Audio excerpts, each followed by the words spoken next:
तो सानम को सगुन दाराम संतार सावता यूट्यूब चैनल रे सानम को स्टार्ट गॉड जोहार। तो रबिन गंके और सावता बेन तकिन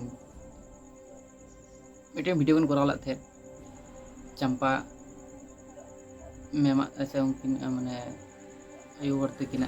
वीडियो किन अपलोड लेदा सावता बेन यूट्यूब चैनल रे। तो उनागे उनी आयुवर मेनदा जे बिना परमिशन ते चिकते अपलोड किया बेन नवा वीडियो चिकते वायरल के। तो उना को निये वीडियो बन नेला। चलो दला जिसते हम लोग वीडियो बन स्टार्ट कर लिए।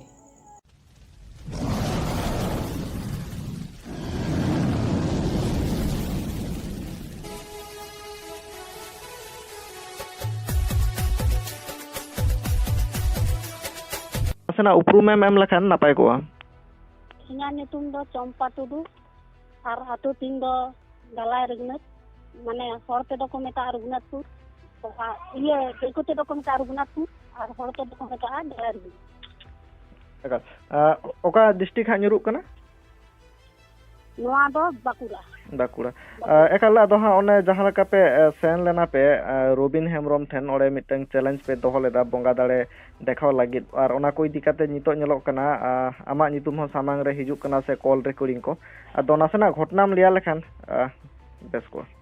केरना बखन एड़े कथा ते दो बकिन वायरल किnya से नो दो ñeloक कना तो एड़े कथा ते वायरल गदी दिसम होड़ एड़े कथा ते बुझो तो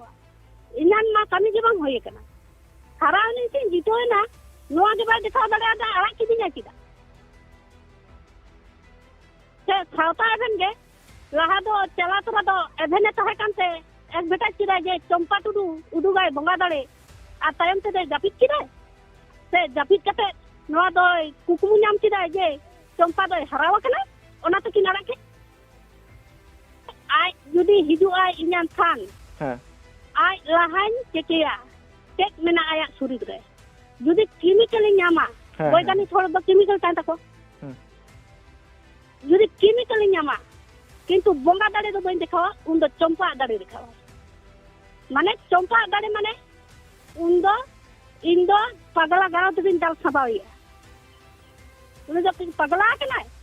जे हानि छबलिया नुई छबलिया तो नेल के गेबन चेकिन मेन कना चंपा टुडू लेकिन तो नितो